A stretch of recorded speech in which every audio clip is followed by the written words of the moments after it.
Amém. Bom dia a todos. Tá bom essa? Queridos, hoje nós vamos falar sobre o tema A Hora Bendita. E dessas 20 e poucas lições do discipulado pastoral, 26, 27 aulas que nós temos, se a gente pudesse aqui dizer a aula mais importante, é essa aula de hoje. É a Hora Bendita. É a aula mais importante porque é ela que nos ajuda a manter algo permanentemente, uma experiência com Deus. Essa experiência com Deus, ela é resultado de um caminhar com Deus. E parte desse caminhar com Deus tem a ver com essa hora bendita. O que é essa hora bendita? É um tempo que você se separa para estar com Deus. Você e Deus, Deus e você. É o encontro que você tem com o Senhor por meio da oração e por meio da palavra. E é algo que, quando você torna isso um compromisso diário, quando você torna isso um hábito na sua vida, é impossível que as pessoas não vejam isso, e é impossível que você mesmo não veja que você esteve com Deus. Como Moisés, que esteve com Deus aqueles 40 dias, e quando ele desceu, o povo olhou para ele e viu que o rosto dele brilhava. Hoje nós não vamos ter um rosto que brilha, mas nós vamos ter um coração que brilha. Hoje nós vamos ter uma alma que brilha. Hoje nós vamos ter o interior que vai refletir. Refletir o quê? A presença de Deus. Quem Deus é? Deus é amor. Deus é plena alegria. Deus é plena paz. Quanto mais eu sou íntimo deste Deus, e quanto mais eu priorizo esse tempo precioso de oração e de intimidade, de palavra, de busca, de choro, de quebrantamento, mais eu vou refletir Deus na minha vida. Eu gostaria de ler aqui com vocês, quem está com a Bíblia, faz um favor para mim. Você abre para mim em Marcos, Evangelho de Marcos, capítulo 1, versículo 35. Evangelho de Marcos, capítulo 1, versículo 35. Pode ler o 35, 36, até eu falar.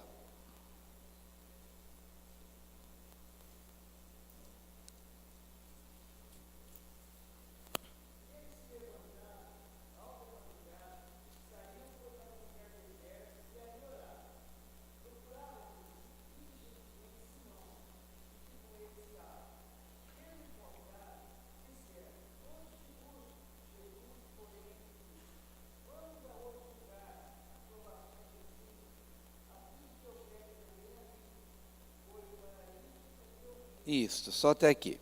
Pois para isso é que eu vim. Então veja, não sei se todo mundo ouviu bem a passagem, mas se abriu aí Marcos 1,35. Tendo Jesus levantado, alta madrugada, foi a um lugar deserto e ali orava.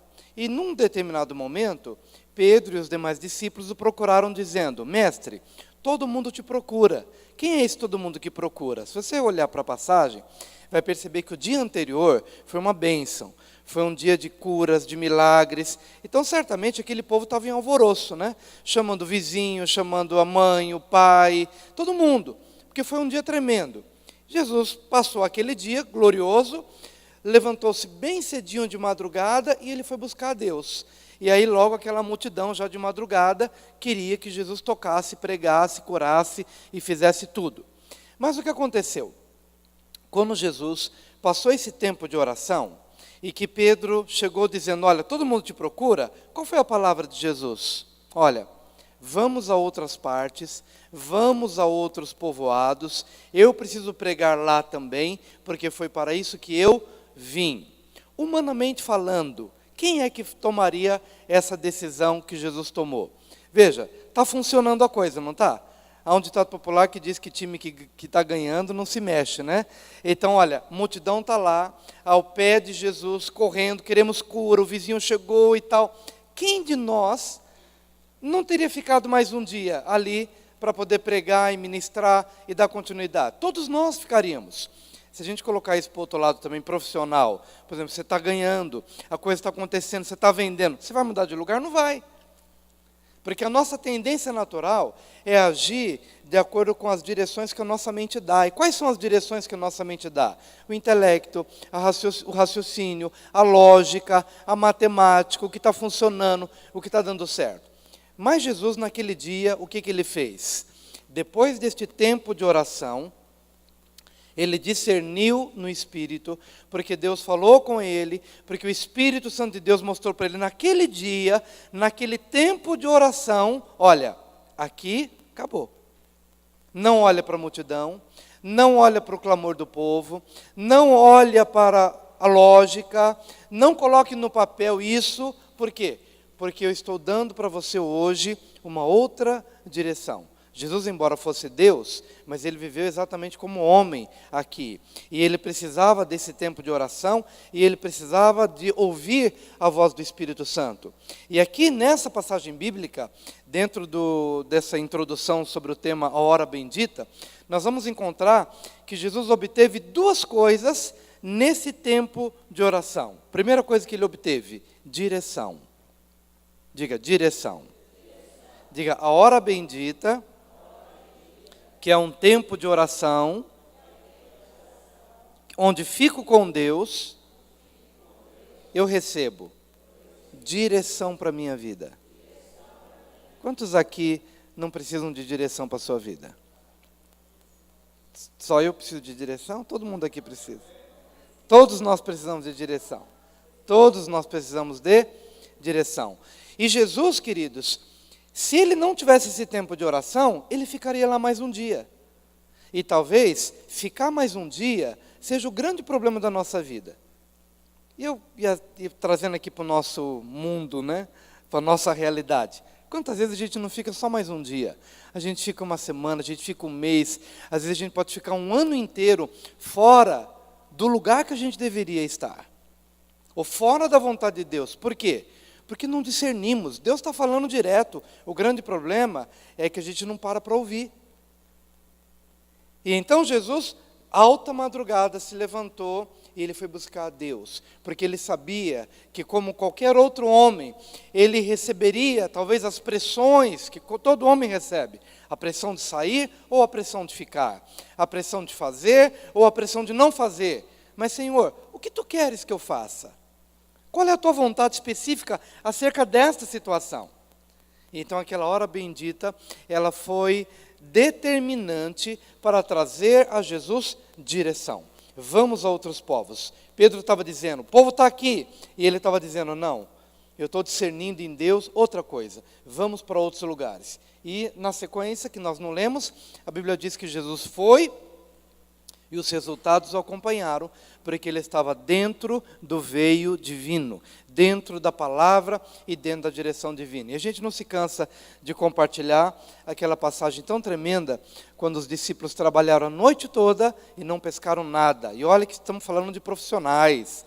A gente não está falando de pescador de meia tigela, está falando de gente boa, pescador de verdade, que sabia a hora de pescar, sabia que o melhor horário era noite, era madrugada, sabia o lugar certo, gente profissional. Mas aquele povo profissional trabalhou a noite toda e não pegou nada. De manhã, cansado, já recolhendo as redes, limpando as redes, Jesus disse, agora volta para o mar e joga a rede para o tal lado. E então Pedro disse, Senhor, trabalhamos a noite toda e não pescamos nada, mas sob a tua palavra lançaremos as redes. E o que ele fez? O que eles fizeram? Fizeram o que Jesus disse. Pela manhã foram fora do horário da pescaria, fora do que era o convencional, mas fizeram aquilo que Jesus havia dito, uma palavra. E 2 barcos voltaram cheios, porque eles receberam uma palavra, rema. Qual que é a diferença da palavra rema e da palavra logos? Toda a palavra de Deus é logos. Toda a palavra de Deus, de Gênesis a Apocalipse, logos quer dizer palavra. É a palavra geral de Deus a todos nós. Mas a palavra rema também significa palavra, mas é uma palavra específica para você, naquela hora em que você está vivendo, no momento em que você necessita. É uma palavra em que você sente que tem CPF, RG e endereço da tua casa. Só faltou um anjo descer e dizer, olha, essa palavra aqui é para você. Porque ela é tão clara, e ela é tão contundente, ela é tão específica, que ela é uma palavra para você. Em muitas ocasiões, nós vamos receber essa palavra rema na hora bendita. Essa hora bendita é uma hora prioritária. É o momento mais importante do seu dia. Porque aquela palavra e aquele momento pode determinar o curso da sua vida. Amém? Nós estamos aqui em Ribeirão Preto por causa de uma hora bendita. Às vezes nós podemos ganhar muitas vidas por causa de uma hora bendita. É ou não é? Às vezes você pode encontrar a pessoa da sua vida por causa de uma hora bendita. Minha mãe compartilhou há pouco tempo atrás que ela viu o meu cunhado, minha irmã casou com o pastor Isaac, que depois se tornou pastor, mas ela o viu muito antes de conhecê-lo. Ela o viu. Ele se encontrou com ela no caminho, num sonho que Deus lhe deu, num momento de oração, sabe essas horas esses tempos que se busca a Deus, e ela viu naquele sonho um rapaz magrinho, branquinho, chegando para ela dizendo: eu sou teu filho, você não me conhece? Falando para ela. E ela assim: como? Eu conheço todos os meus filhos e não te conheço? E Deus mostrando, era o meu cunhado, que é um filho para ela. Então, queridos, o que eu quero dizer é o seguinte, é que você não pode prescindir da hora bendita. A hora bendita é o momento mais importante do seu dia. E entenda uma coisa, que você não pode pensar na hora bendita como sendo uma vez por semana, porque o pão, ele tem que ser diário. Olha o que Deus nos ensina quando a gente passa lá com o povo de Israel no deserto, quando Deus disse para eles: olha, vocês não vão mais comer da comida do Egito, porque pão vai descer dos céus e vocês vão colher todos os dias. Diga para o seu vizinho: todos os dias. Diga agora para uma outra pessoa: é sagrado, não negocie. É sagrado, não negocie. Todos os dias, todos os dias, todos os dias, todos os dias, todos os dias, todos os dias. E aquele pão que descia do céu, ele era como semente de coentro, que a Bíblia fala, ele tinha gosto de mel, era um negocinho bem diferente, que o povo não conhecia, e tanto é que o povo falou: o que é isto? Porque era uma comida diferente. Daí o nome maná. Maná vem do hebraico manru, que quer dizer: o que é isto? Assim como o povo perguntou: o que é isto? É uma comida nova, não conheço. Então, daí foi se chamar maná, manru. O que é isto? Maná é o pão que desce dos céus. Todos os dias, o povo colhia logo pela manhã e colhia. Não podia deixar o sol passar muito tempo, porque ela derretia e ia embora. Então é uma coisa que você tem que fazer na hora certa. Não quer dizer que você só vá fazer essa hora bendita de manhã. Alguns se dão bem fazendo isso meio-dia, outros se dão bem fazendo isso à noite. Você pode escolher aquilo que é o melhor. Mas você não pode deixar passar a oportunidade, porque o sol vem, derrete e passou. E o que o povo fazia? Às vezes o povo colhia, mas ele guardava para o dia seguinte.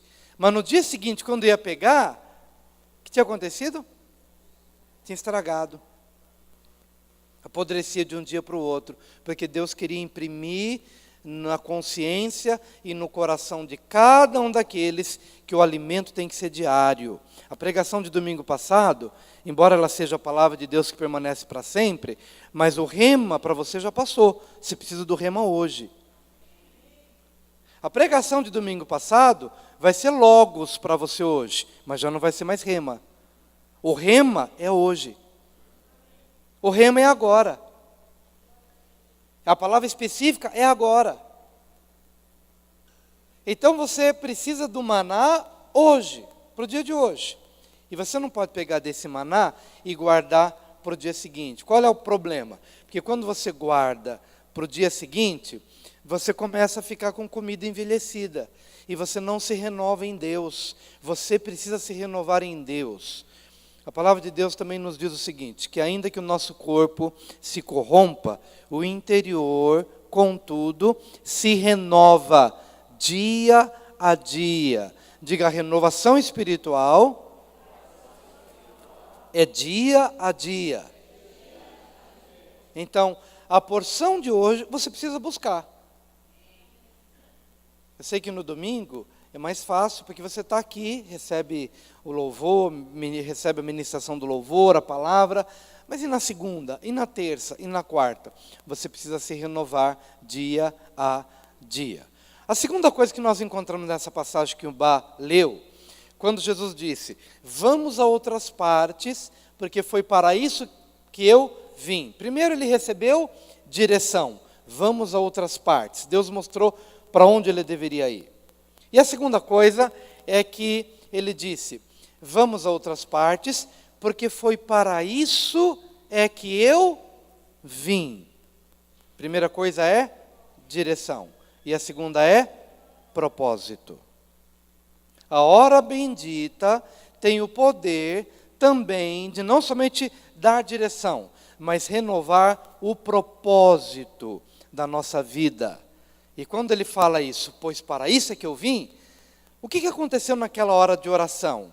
Ele foi renovado no propósito.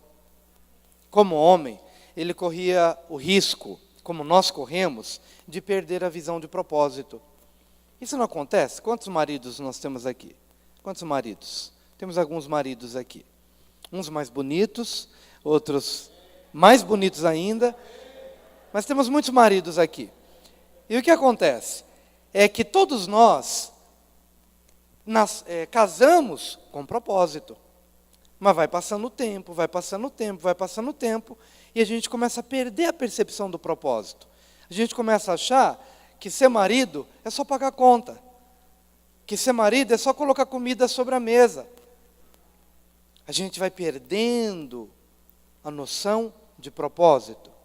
Mas chega um dia que a gente vai lá buscar a Deus e a gente começa a ver, Deus começa a falar com a gente e a gente vai se dando conta de uma coisa. Gente, olha só que coisa, eu só estou correndo para pagar a conta, só estou correndo para colocar comida sobre a mesa, eu estou deixando de falar com meus filhos, eu estou deixando de sair com a minha esposa, estou deixando de priorizar outras coisas. Por quê?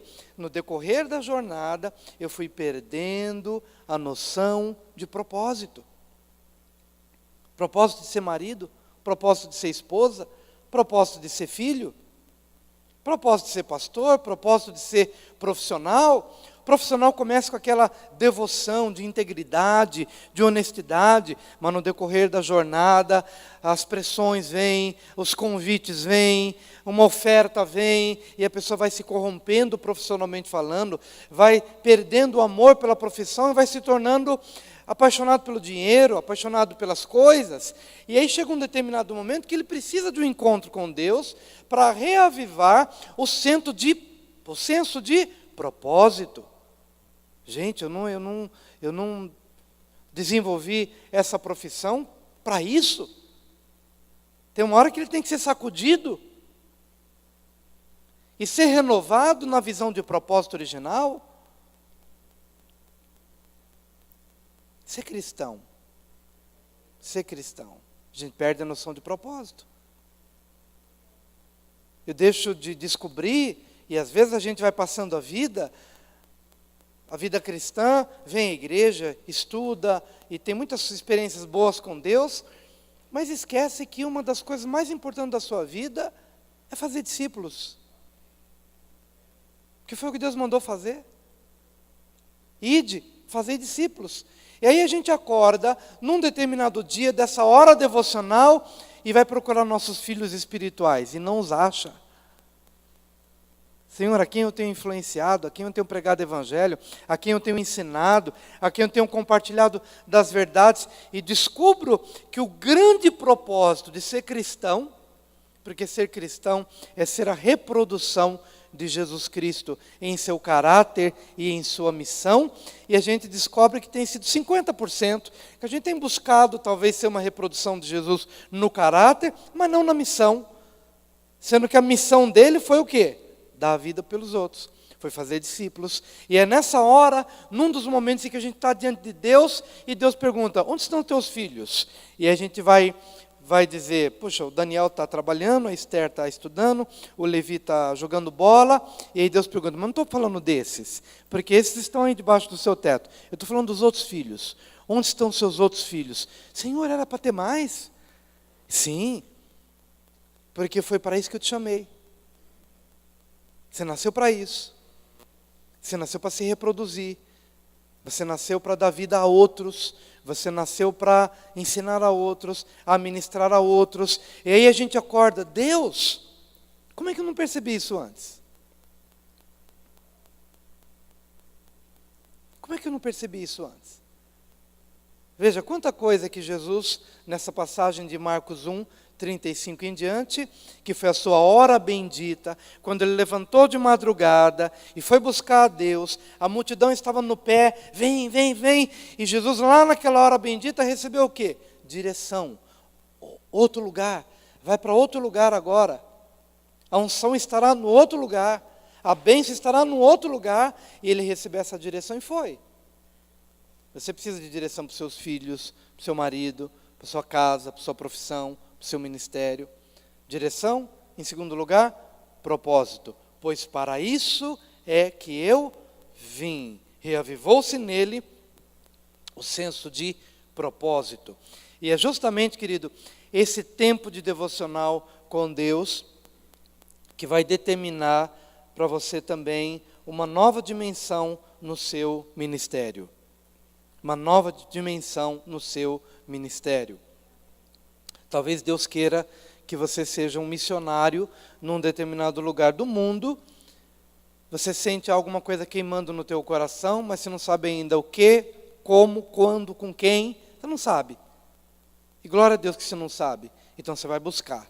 Você vai buscar. E você vai estar diante de Deus, até que Deus fale. E quando Deus falar, vai trazer para você as convicções e os elementos necessários para você reunir tudo e dizer, Deus está me chamando para tal lugar. E você vai, e a unção estará lá com você. Sua vida não será mais a mesma, aquele povoado não será mais o mesmo, porque você entendeu que esse momento na sua vida é sagrado, a hora bendita.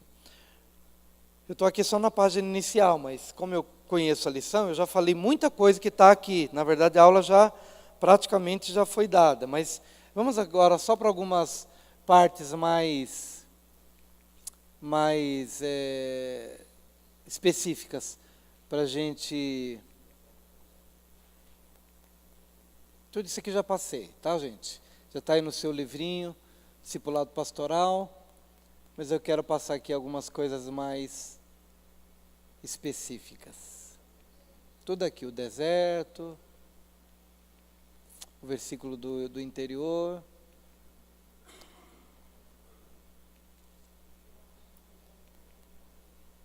Tá.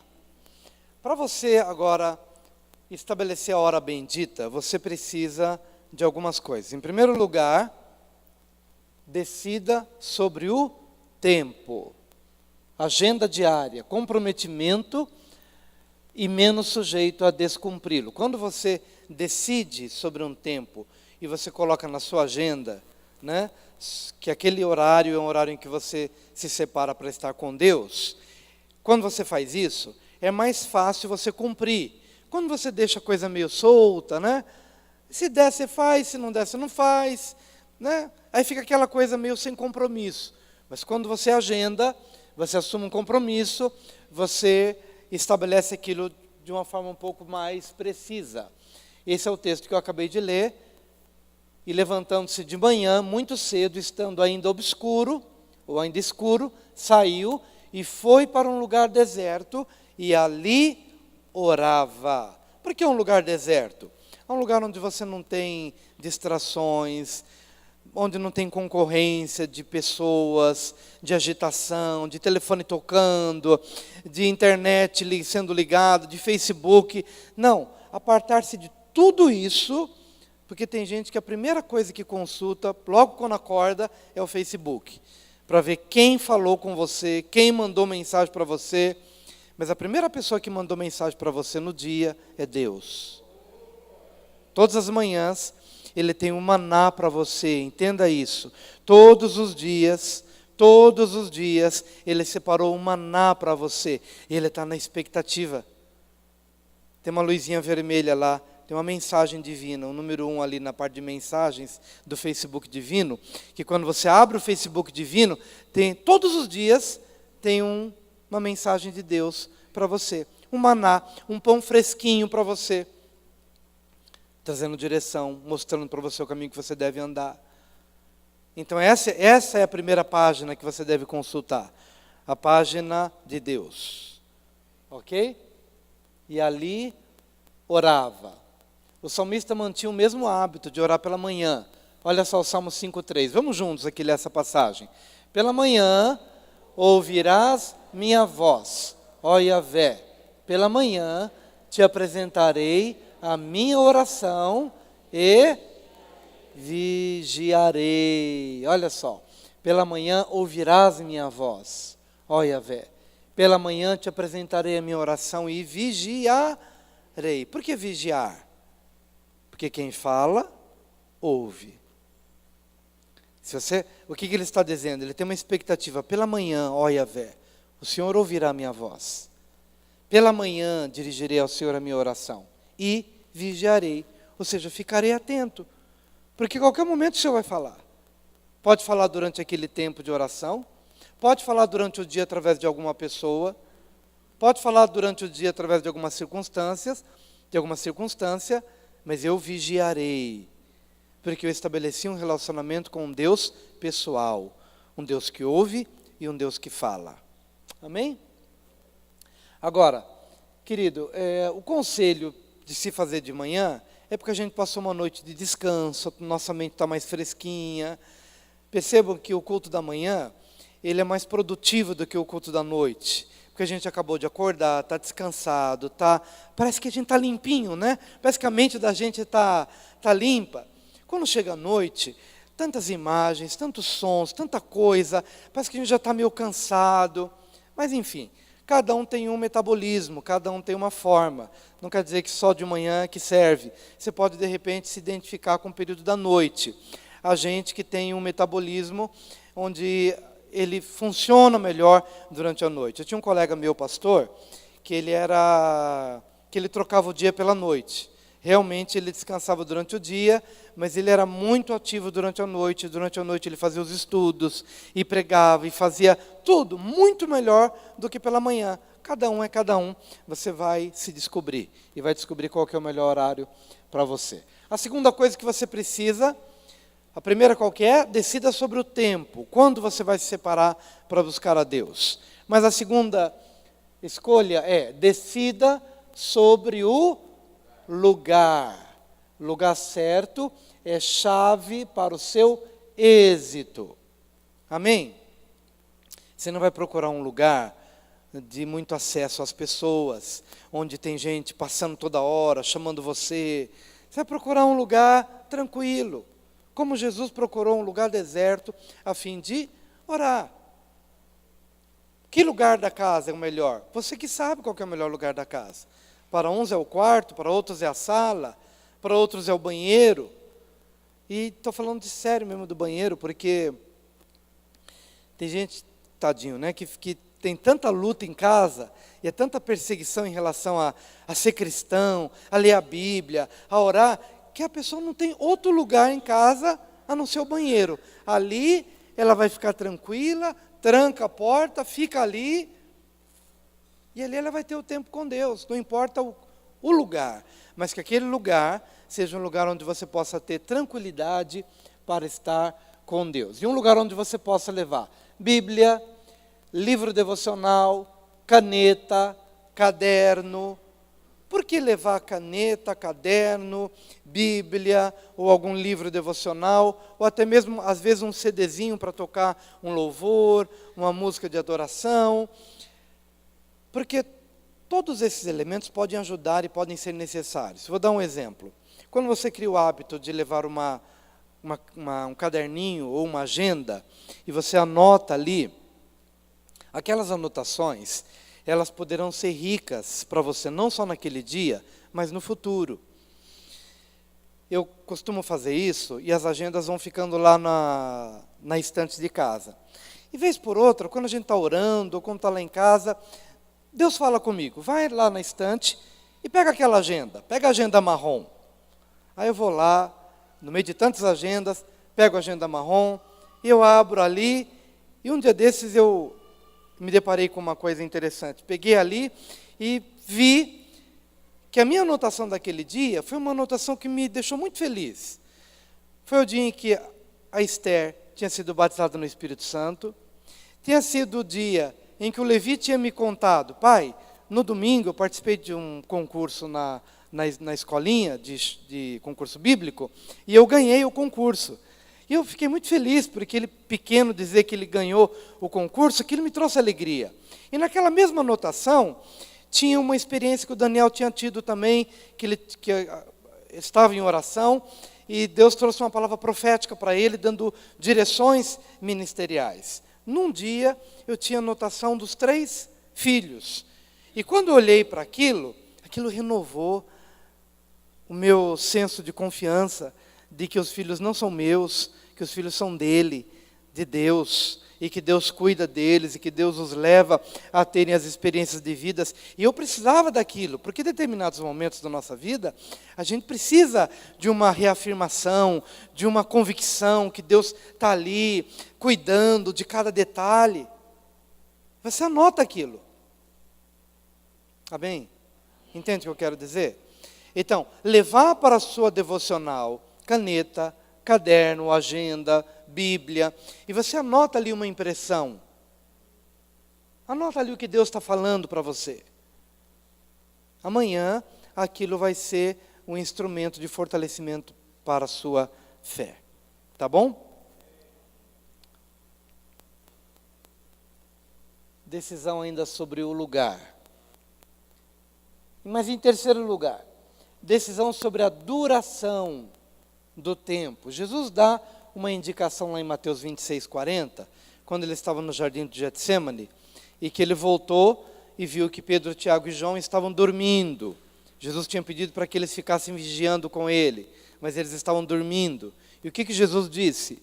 Assim, nem 1 hora pudestes vigiar comigo? Ele dá uma indicação, pelo menos 1 hora. Mas não é uma coisa rígida, e não é uma coisa que você tenha que dizer assim, poxa, se eu não ficar 1 hora, eu pequei. Não, você não vai estar pecando, mas talvez seja uma direção de Deus, pelo menos 1 hora do seu dia você se devotar para isso. Se você ainda não está acostumado com essa hora, comece com 15 minutos, aumente para 20 minutos quando puder. Talvez o grande desafio para alguns seja o seguinte: o que eu vou falar? Se eu me propuser a orar 1 hora, o que eu vou falar em 1 hora? Quantos estavam aqui na aula da semana passada? Isso. Quem não estava, pode pegar a aula anterior, se você tem um discipulado pastoral, se você não tem ainda, dá para adquirir, que eu estou vendo que tem ali para ser adquirido. Essa lição é a de número? Essa é a 17. Então, na aula 16, você vai encontrar ali os tipos de oração. Deus como centro das nossas orações. Nós temos 3 orações quando temos Deus como centro. Quem lembra? Tudo bem, Bia? Nós temos primeiro ações de graças, depois louvor e depois adoração. 5 minutinhos que você passe dando graças. Senhor, obrigado. 5 minutos que você passe somente dando graças. Dando graças. Olha que você já vai ter muita coisa para dar graças. Tanto livramento, tanta provisão. Aí depois entra em louvor. O louvor é mais abrangente. Ação de graça é mais específico, para uma coisa específica que Deus lhe fez. O louvor já é algo mais abrangente. Você levanta seus olhos e vê o que Deus fez. Os grandes feitos de Deus. 5 minutos de louvor. Já foram quanto tempo? 10 minutos. Aí depois você entra em adoração.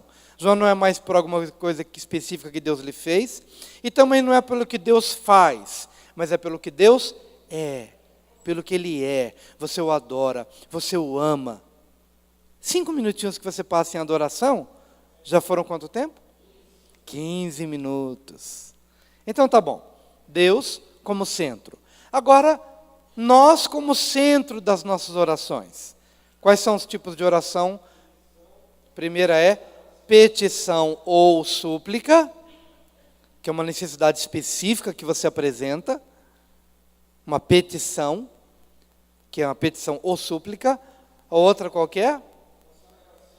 Consagração ou dedicação. Quando você não sabe qual que é a direção de Deus, mas você consagra aquela situação e vai esperar Deus responder. Consagração ou súplica, ou dedicação. E entrega. É uma ansiedade que você tem, uma preocupação, um peso, uma expectativa, alguma coisa que está te angustiando, e você entrega. Se em cada um desses você dedicar 5 minutos, 5 minutos para a petição, 5 minutos para a consagração e 5 minutos para a entrega. Mais 15 minutos. Então nós já tivemos aí quanto tempo de oração? Meia hora. Meia hora. Amém? E agora nós vamos ter pelo outro, né? Quando temos o outro como centro das nossas orações. Intercessão. Você vai orar pelo outro. Você vai orar pelo outro, você vai orar pela sua família. Você está orando pelo outro. 5 minutos que você gaste orando pela família. Você está intercedendo pela família. Amém, queridos? Aí depois você gasta mais 5 minutos orando pelos irmãos, pelo corpo de Cristo. Vou orar pelo Pascoal, vou orar pela Sueli, vou orar pela Flávia, vou orar pela outra Flávia, vou orar pelo Heitor, vou orar pelo Estevão, vou orar pela Tati. Só por esses que eu estou falando, pelos outros não vou orar não. Só por esses aí. Aí eu oro pelo corpo de Cristo, mais 5 minutos. Tem bastante gente para orar, não tem? 5 minutos. E aí depois eu oro pelo descrente, eu oro pelas pessoas que precisam de salvação, eu vou orar para que as pessoas se salvem, vou orar pelos governantes, vou orar pelas nações, vou orar pelas autoridades, né, dos outros, né, porque é pelo outro agora. Então, nós temos aí mais 5, mais 15, 45 minutos. E aí sobram 15 minutos. Nesses 15 minutos finais, você vai ter um encontro com a palavra de Deus. Você vai ler a palavra, você vai meditar na palavra e você vai trazer para o seu coração o ensino que essa palavra trouxe, e aí você completou o ciclo de uma hora bendita. Você não precisou de muitas coisas, você pegou a porção, é o pão diário.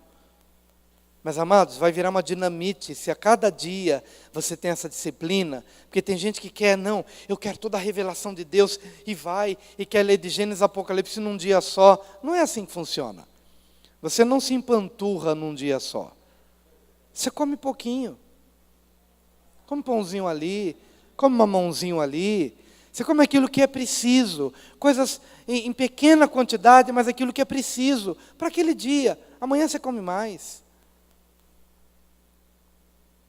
Todo dia. Todo dia. Amém? Mais claro do que isso? Exatamente. Aqui, estrutura geral, já falei da estrutura, né? Você tem uma possibilidade de uma estrutura. Gente, tem um livretinho ali, que é o Construindo Novos Relacionamentos, que é o livro do passarinho, que tem uma roda de oração com isso daqui que eu acabei de falar. Quem não tem ainda, pode adquirir ali também. Toda indicação que a gente faz não é comércio, não. É só para você ter aí, para você se orientar. É uma roda de oração de 1 hora para você ter todos esses elementos. Mas tudo está aí no seu livro. Toda orientação está no seu livro, tá? Você não vai ter dificuldade nenhuma. Está aqui, ó. Tudo já falei. Conto com a palavra. Ministrando ao Senhor. Como ler a Bíblia, eu vou encerrar aqui. Quando você estiver nesse tempo de leitura da Bíblia, você deve fazer algumas perguntas. Nesses 15 minutos finais de oração, faça algumas perguntas. O que Deus está me falando? O que Deus está me falando nessa passagem que eu estou lendo? Primeira pergunta que você deve fazer. A segunda pergunta: como posso obedecer ao que Deus falou? É a segunda pergunta que você vai fazer. Está no seu livrinho também, do Discipulado Pastoral. Em terceiro lugar, qual é a palavra rema? Isto é, que sinto está falando diretamente a mim, na minha presente situação. Quarta pergunta que você vai fazer: qual é o versículo para decorar? Decorar o versículo do dia e escrevê-lo em um cartão para recordar. Isso pode lhe ajudar muito. Naquela passagem que você está lendo, um versículo vai se destacar aos teus olhos. Anota aquilo, procure decorar, porque aquilo vai lhe ajudar a memorizar e a ter a palavra no seu coração. Há um mandamento a ser obedecido? Transcreva-o. Há uma promessa a ser guardada? Transcreva.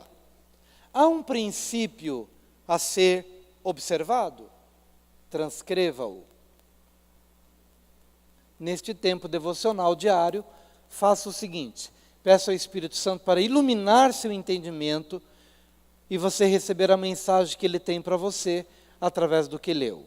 Jesus prometeu, vamos juntos aqui nessa leitura bíblica: mas o ajudador, o Espírito Santo, a quem o Pai enviará em meu nome, esse vos ensinará todas as coisas e vos fará lembrar de tudo quanto eu vos tenho dito. Que bênção. Amém. Considere gastar algum tempo escrevendo num diário. Sobre isso já falei aqui para vocês. Comprometa-se a seguir seu plano devocional diário. Em oitavo lugar, seja flexível e esteja disposto a fazer mudanças em seu plano. De repente você escolheu um horário que não está fluindo para você. Mude o horário. Mas insista primeiro, porque se você ficar mudando muito, você acaba não fazendo nada. Dizem o seguinte, que para mudar um hábito, a gente precisa de 21 dias. Tenta durante os 21 dias. Fluiu? Virou um hábito? Amém. Agora, se contudo você perceber que precisa de mudança, então seja flexível. Mas o que importa é que você não deixe de fazer o seu devocional. Amém. Não desista. Leve lá para o seu devocional uma Bíblia, uma caneta ou lápis, um caderno ou diário, o livro Orando a Palavra. A pastora Valnice também escreveu um livro Orando a Palavra, que nos ajuda a orar por determinadas situações com a base nos textos bíblicos. Qual que é a vantagem de eu orar já com o texto bíblico? Quando eu oro com o texto bíblico, eu já estou orando a resposta. Antes da resposta chegar, já está aqui, Senhor. O Senhor prometeu. Uma promessa, algo escrito. A palavra não volta vazia. Orando a palavra, um lugar tranquilo, alguma música suave, pode criar um bom ambiente de adoração.